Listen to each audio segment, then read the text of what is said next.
Hi guys, welcome back to my channel. It's me again. Oh my gosh, you guys, we have so much to talk about today. I don't even want to waste time. I just want to tell you we're going to talk about Chanel getting dragged, okay? Because that's all Chanel is existing for at the moment. And then we're going to talk about Erika Girardi and her crazy luxury shopping sprees, her luxury lifestyle. We need to talk about that as well. And then I want to show you a few little pieces that I picked up because I went shopping today. I mean, that is the point of this channel, is to buy things. And I did buy a few pieces today. So anyway, I'm feeling very energetic. So many of you are like, are you feeling better? I'm like, I'm feeling way better now. Thank you for your thoughts. Hoping for you to feel better, but I feel fantastic. I am good to go. Let's get into this video. Don't forget to subscribe. Okay guys, Chanel is being dragged by clients online. And let's start with the Avenue Montaigne store in Paris. So that's the one at 42 Avenue Montaigne. There are two reviews that are super interesting. I actually screenshotted them because I was like, oh gosh, I need to actually react to them. I'll try and post like the screenshot links in the description if I'm successful. So there's a gentleman here. I think I've referenced this review before, but I want to talk about it in more detail. There's a gentleman here talking about how, you know, they went to buy a bag, presumably him and his girlfriend. They went to buy a bag and they said it was 2,000 euros and they felt like they were begging Chanel to take their money and they were treated really badly. And I remember at first, when I first kind of read this review, I was kind of like, well, I mean, 2,000 euros. I mean, this review is from like 2 years ago or 3 years ago. What can that really buy at Chanel today? I mean, presumably they're probably buying a mini if it's like 2,000 years, or maybe some sort of mini. And he's just like, you know, we stood there 2 feet away from the SA waiting for her conversation to end as we didn't want to interrupt, but she could like see that they're there. I mean, look, I think that Chanel's like SAs are known for being cold. Not all of them, obviously, but they are known for being cold. And reading that is not even surprising to me. Like, the SA is on the phone having a conversation and their clients are waiting to pay. I feel like the SA just felt like, ugh, whatever, they're buying a mini. I don't care, and I don't care to like waste my time with these particular clients. They said that they left really frustrated, and they said that the staff should be trained better. I think that a lot of people who aren't really familiar with Chanel feel like, I'm going into Chanel today and I'm gonna buy a flap, or I'm gonna buy, you know, a bag that I'm really passionate about, and that bag is gonna be $3,000, $4,000, $5,000. And to me, and to all normal people, by the way, you know, $3,000, $4,000, $5,000 is a lot of money. But at the end of the day, to Chanel, it's a drop in the ocean. And I do think that the SAs do have that kind of vibe. Not all of them, but some. Okay, so that's one review of Avenue Montaigne. Another review, which I thought was just so interesting, was there was this woman who went into Avenue Montaigne to buy sunglasses. So she goes in there, and then this the essay is just basically cold. They're like looking her up and down, and they're like, yeah, whatever, you know, like, you're trying to buy sunglasses, we don't really care. She said that she was a regular client at Chanel in the UK and she was really treated badly, and she said that their behavior was disgusting. So a few things to pick up on that. I do think it's the same thing again of like, well, you know, you're buying sunglasses, you're not really spending that much money, so we don't really feel like you're worthy of getting, you know, excellent customer service. And obviously that's wrong, and I don't agree with it, but I do think Chanel move like this. These are just two examples that I personally found when I was researching this video, but I literally read at least 50 reviews, and that was a recurring thing, like essays being super rude. I think the craziest story that I read, and I don't remember which boutique it was, but there was a man who went into Chanel with his mum, and he was going to buy his mum a bag, and she was so excited, whatever. She goes to pick up a display bag, okay, just to look at it, and then the security guard runs over like, you can't touch the bag, you can't touch the bag. Buying your mum a bag should not be a stressful experience, but for this guy it was. So the security guard runs over, he tries to like tell the woman, you can't touch the display bag, you can't touch the display bag. The mum becomes super upset, she becomes distraught. And then the manager comes over, and then he's like, you know, why are you going in on my mom? Like, we're here to buy something, and like going in on her. And then they just decided to leave the store. I just feel like that is a great example of, regardless of what we think of Chanel, regardless of what you think, I think, it's wrong. Someone's coming with their mum, okay? And you made their mum feel terrible. And I wish someone would do that to me if I was with my mum, okay? Because let me tell you something, that security guard, okay, Me and that security guard will be in a boxing ring, okay? And I'm Mike Tyson. I don't know who you are, but I'll be Mike Tyson in this example. So I think it's pretty rude to treat people like that. And I feel like this is just more of an example of Chanel's culture of like rudeness and secrecy and mystery. Chanel is known for being very secretive. Like they're so obsessed with mystery and keeping things close to their chest. And some people say that the rudeness is like, oh, because the Chanel stores are French. I don't think this has anything to do with France at all. I remember going there, doing an exchange there. I have a lot of friends from France and many people who are Parisians who were super nice and so kind, so friendly. I think this is a Chanel thing, and I think this is the culture of the house. And I think that they do actually encourage SAs to be rude and to be selective with who they want to be nice to, because I think psychologically they play games on clients. They're like, okay, we'll be really rude to clients so they feel really bad about themselves, and so they feel like they need to buy things to prove that they can afford our products, and ka-ching, we get that money. I do think that's how they do it. Another good example that I saw was this woman who was saying that she wanted to inquire about getting a tax refund, and as soon as she walked in, I believe this is also Avenue Montaigne. No, this was Rue Cambon. As soon as she walked into Rue Cambon and asked about that, like the essay just shut down, baby. Okay, it was like freaking Microsoft Windows computer shutting down, and she wanted basically nothing to do with her, and even said something under her breath in French, which I think is bang out of order. Like, I don't care what language you speak, okay? And it's so rude to speak another language in front of someone who does not understand that language. It doesn't matter what you said. And that particular individual was like, oh, I'm pretty sure that she swore at me. Obviously, you can't prove that she swore at you because you don't understand French.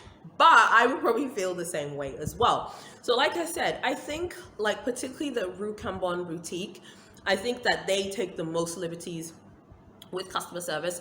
I have a friend who went there and she had a horrific experience. I'm not even laughing. I'm not laughing, I promise. It's like a nervous laughter, because I remember when she was like telling me the story, I was just like shocked at how she was treated. She was treated so badly.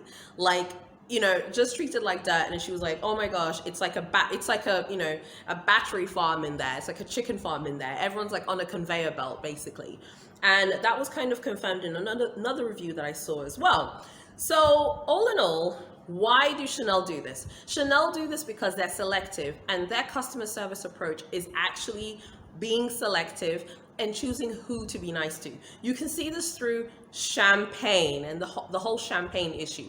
Another huge theme in all of these reviews is who gets a champagne offer, who doesn't get a champagne offer. Champagne is like the third quota bag between an Hermes, a Kelly, and champagne.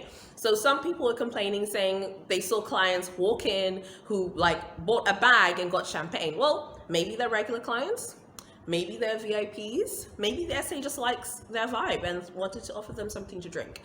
Other people said, well, how come I bought a ton of stuff and I didn't offer champagne? Maybe they didn't have champagne in the boutique at that time. I did see something in a Facebook group that said that champagne now isn't being offered as much at luxury stores because of C-19. Maybe when things calm down and everyone in the whole world is vaccinated, we'll see a return to champagne. But I do think champagne, not everyone likes champagne. By the way, I love champagne. Krug, Dom, Perrier-Jouet, I drink it all. But not everyone wants to drink champagne, but that's not really the point. I think that a lot of luxury clients feel like luxury clients should treat everyone the same. In a perfect world, luxury clients would treat all of us the same, but they actually get off by not treating us the same. And I think that they actually love seeing clients unhappy who weren't offered champagne. I know you're thinking like, oh, again, but you love Cartier. If they don't offer you champagne, you'd be pressed.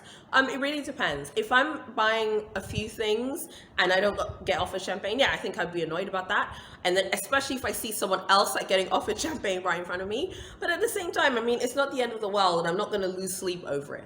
So I don't want to be too flippant, but I do think that Chanel is very selective in who they think is worthy of their service, which is quite ludicrous and ridiculous when you think about it. But I do think that's how they move and that's how they operate. Another story I want to talk about from many years ago, most of you probably know it, so I won't like waste time going into tons of detail, is the Oprah Gate incident of 2005 when she went into this boutique. I believe it was in Switzerland, and she saw a Tom Ford exotic, yay, exotic handbag. I think it was a croc bag.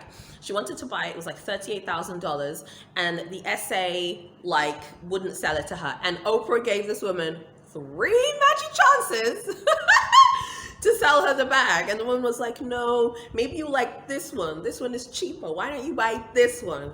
This is a very famous thing. And then Oprah got, slated again at Hermes and treated badly. And I believe that's when she like brought the Hermes, one of the top executives at Hermes in the US, like on her show, and he was literally begging for forgiveness, to be fair. So I think like that example was like a great example of how luxury houses don't actually really care. They don't even do their research. There should be someone on that, team for that boutique. To be fair, it wasn't Tom Ford's own store, so Tom Ford shouldn't be blamed for this. There should have been someone in that boutique who knows who celebrities are, who knows how all of these people look like, and their job is to make sure, like, oh my God, that's Oprah Winfrey, like, sell her every single thing in this shop, B, okay? Sell her all the inventory, okay? Because she can pay for it. And I think fundamentally, how I feel about these luxury houses is everyone should be treated well, but it's luxury. Luxury is based on inequality. It is based on things not being fair. It's based on snobbery. It's based on elitism. And if you're someone who loves luxury, you love luxury brands, I do think that's something that you have to accept. I personally, because I'm not worried about being invited to like a fashion show to hobnob with top dogs, I will always give my honest opinion on this channel, and that is a promise that I can put my hand on the Bible right now and say that. Because for me, I think being honest is important, but I think that I would be lying if I said that, should we all be treated the same? Of course we should, but I'll be lying if I said that's how luxury brands think and feel, because they don't. Luxury is based off inequality. It is. It's not a comfortable feeling. It's not something that I personally like to talk about, but it's the truth. So if you think that, okay, well, that person spent, $5,000 at Chanel and they got treated better than me, maybe there is some implicit bias there. Maybe it is because you're, maybe you don't look the way the SA wants you to look. I'm not saying that it's fair. And finally, to the point about the way someone should look, like, do you need to look rich to go into these stores? I don't think you need to look super rich, but I do think in stores like Chanel and Hermes, it does help if you do look nice, because these essays, some, not all, but definitely Chanel and Hermes, they definitely judge people based off how they look. And I know what some of you are saying, oh yeah, but there's some people who are proper rich, they're super rich, and they look like, like they've just come off the street or whatever. Well, to be fair, that's true, but a lot of people who shop at luxury boutiques do kind of go the more kind of elegant or minimalist look. And someone who looks elegant still looks like bags of money. So when people say, oh, that person, just look proper casual, and, they look like maybe they'd be happier, shopping at, Tesco's or Asda's or, Walmart or whatever, I don't really think that's true, because I do think a lot of people who don't wear flashy logos are still super, super elegant and very, very discreet. Instead of maybe, very flashy bag that I would probably like, maybe they'd go for something from Goya, for example. Goya screams, B word, I've got bags of money, okay? I'm just not yelling and shouting about it. So I think, the way someone looks plays a massive role. I'm curious to know what you guys think. Please make sure you're subscribed. Hit that bell, okay? You don't want to miss my videos. Some of you are telling me that you miss my videos when they come out. You have to enable notifications. I know my husband's watching this video, and my husband is laughing at me because he says we're always begging for subscribers, but it is what it is. Make sure you keep watching all the way until the end, because now we're going to talk about Erika Girardi. Who here is watching Real Housewives in general? So let me tell you the ones that I watch. You guys tell me the ones that you watch in the comments, okay? I watch New Jersey, Beverly Hills, obviously, and Atlanta and Potomac. Those are the 4 franchises that I watch, and I follow what's going on with the housewives in each of those cities. And Erika Girardi is getting dragged through the mud, okay? There's so many channels that have done it better, so I'm not going to really go into a ton of detail. I'm sure most of you know what's going on. If you don't watch Housewives, super quick, Erika Girardi is a housewife on the Real Housewives of Beverly Hills, and she's been on the show for a few seasons. Erika looks phenomenal, okay? She's 49 and she looks slamming, okay? I'm sorry, I don't care what anyone says. And some people are like, oh, Erika's had work, rah. I don't care. She looks great. She is married to a lawyer from the personal injury world called Tom Girardi, who was one of the lawyers who was involved in that like environmental spill that inspired the Erin Brockovich movie with Julia Roberts. So Tom met Erika at a restaurant when he was 60, she was 28, and they got married. So basically, it turns out that everything has been a lie. He's been stealing money from clients, stealing money from their settlements. My younger sister is a lawyer, okay? So trust me, I know a lot about lawyers. And one thing I'll tell you is lawyers are tough, driven people. They're very, very focused on their careers. But this guy obviously didn't keep up to his oath as a lawyer to protect his clients at all costs. It's highly likely that everything that people are saying about him is true. There's just too much evidence at this point. There are too many, bones coming out of the wardrobe.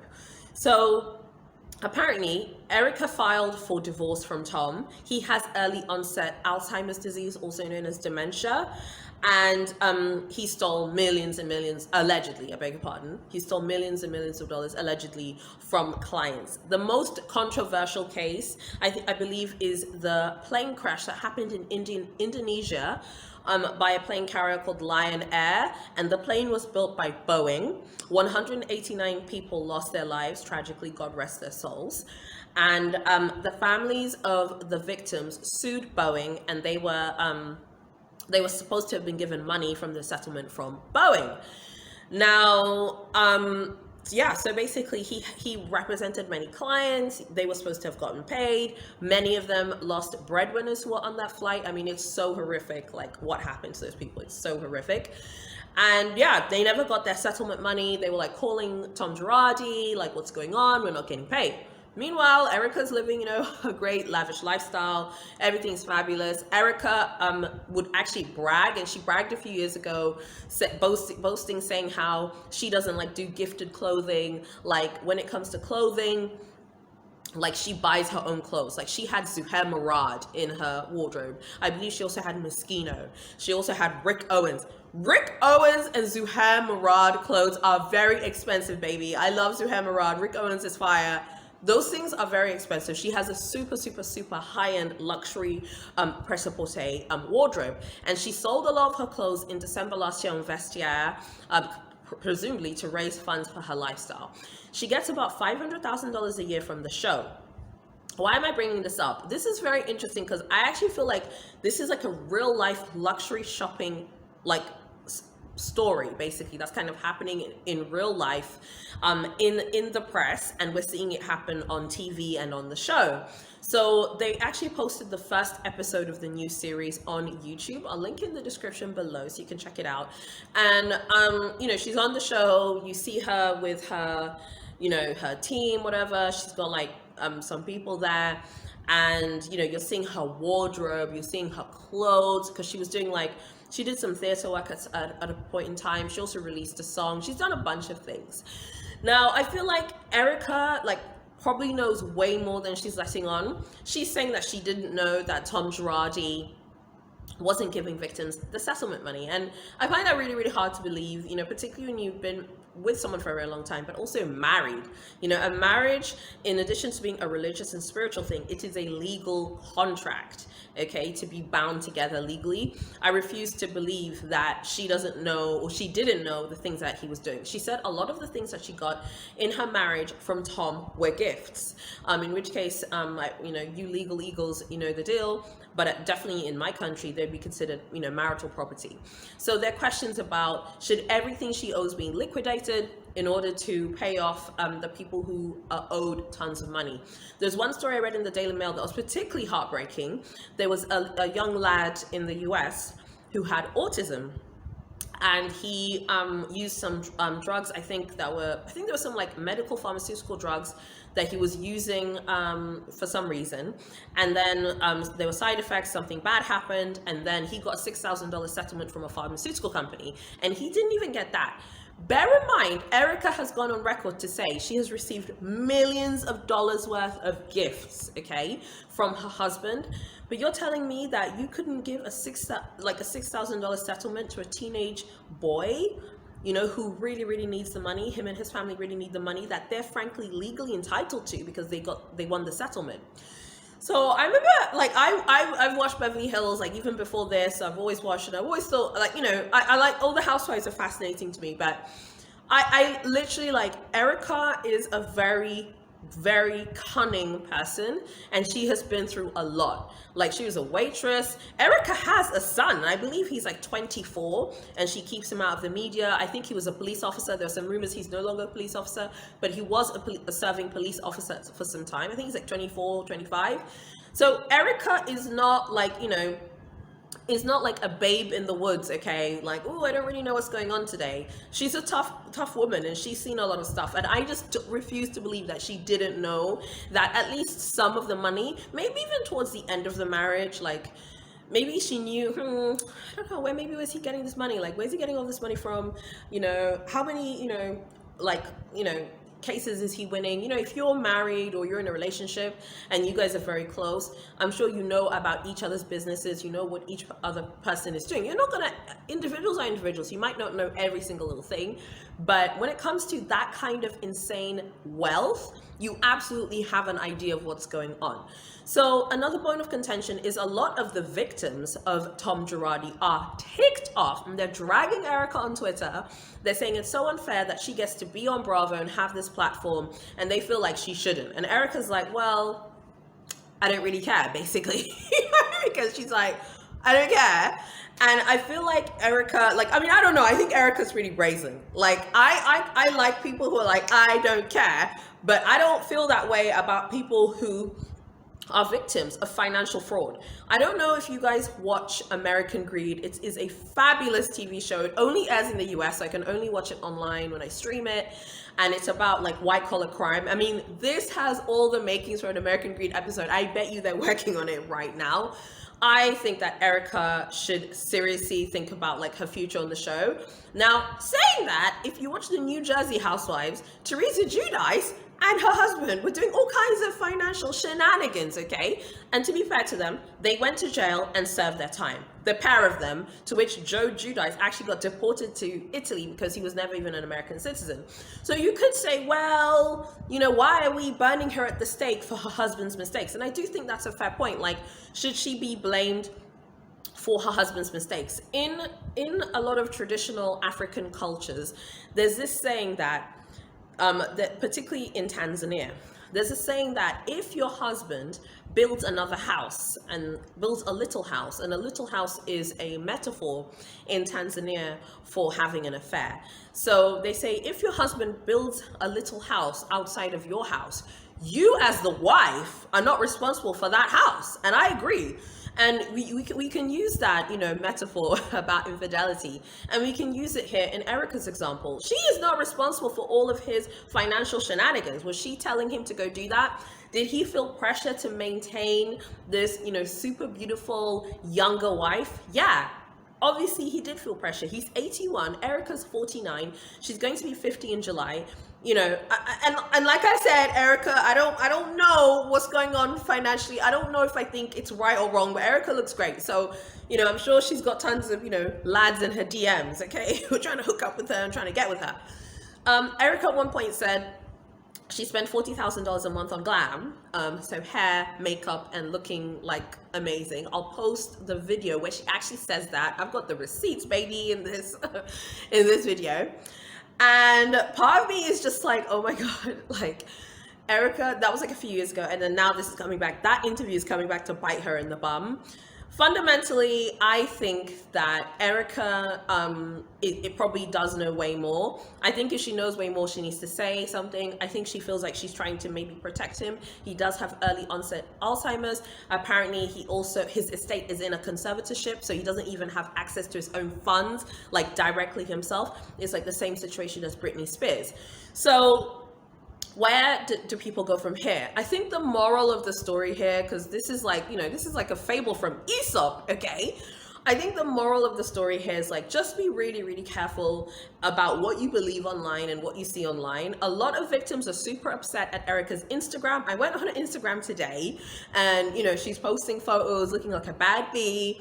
I think she posted a handbag from Brandon Blackwood's label, and he was like reposting her like, yay, and people are dragging him in his comments like, why are you posting this chick? Like, You know, she obviously needs to pay people, and many people feel like she needs to pay some of the victims. Now, I don't know about that. I mean, obviously there are legal implications here. She was his wife.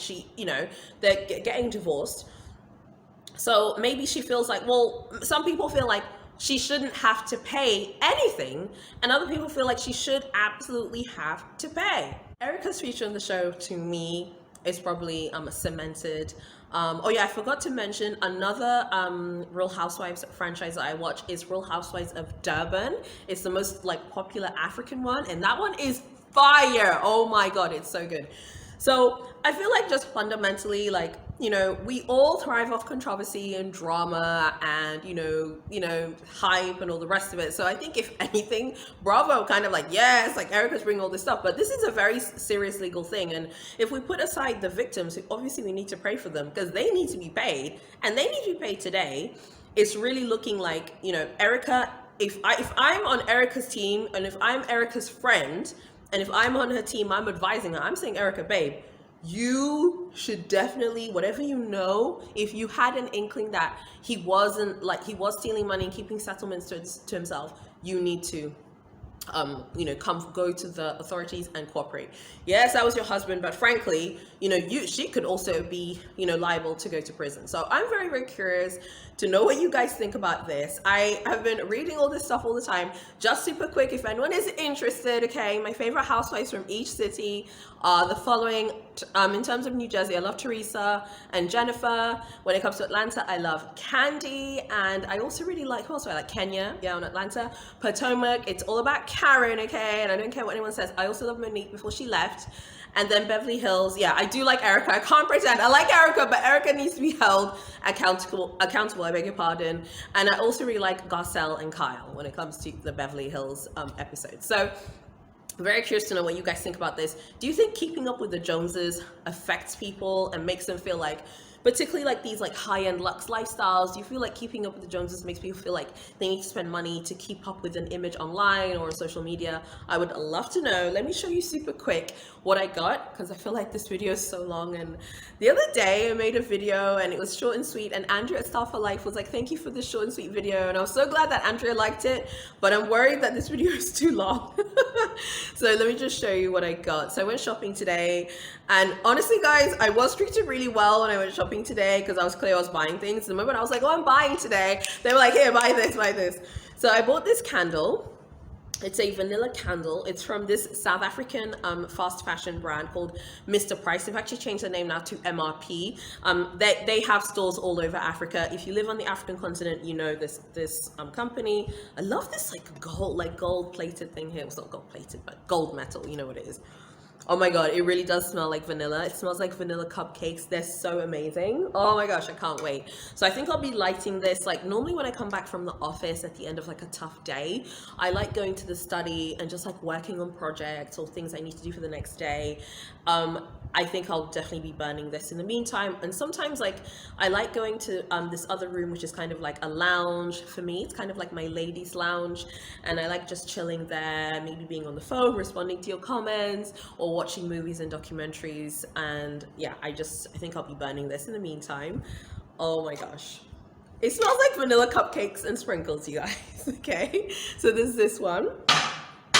And then the next one is this one here called Sugar Bush. Oh my gosh, I can't. Sugar Bush, like what a cute name. It's so cute. Sorry, the lighting's a whole mess here. Same thing, open it up here. Oh, I was opening it. Oh my gosh, yeah, it just smells so beautiful. It smells like lavender, like roses. Yeah, it really, and they say Sugar Bush here, and they're like 3-wick fragrance candle. Absolutely gorgeous. I can't wait. I feel like I love very, very sweet, sugary, feminine scents. These were super, super affordable. Honestly, they're very, very affordable. I think that they're like $15 each. I'm just looking at the price here, but I'm converting from Tanzanian shillings. They're like $15 each. Yeah, love them. I think I'll be probably might burn one tonight when I do the premiere. By the way, this is a premiere. I hope you've been chatting with me while we've been watching this. If you guys have any suggestions of luxe candles that you think I would like, please suggest luxury high-end brands. I think I definitely want to be investing in like luxury candles. I can't tell you how excited I was to like see these. When I walked into MRP, I was like, yes, I see candles over there. Yeah, I can't wait to burn these. So thank you so much for watching my video, you guys. I don't know what's going on with me today. I'm in like the best mood ever today. I cannot wait to read your comments. Drag Chanel, okay, needs to be dragged. Drag Erika if you think she deserves it, okay? Because Erika's getting dragged all over YouTube, baby. So tell me everything that you think. Please like this video, give it a thumbs up. It really helps to support my channel. And I'll see you in my next video.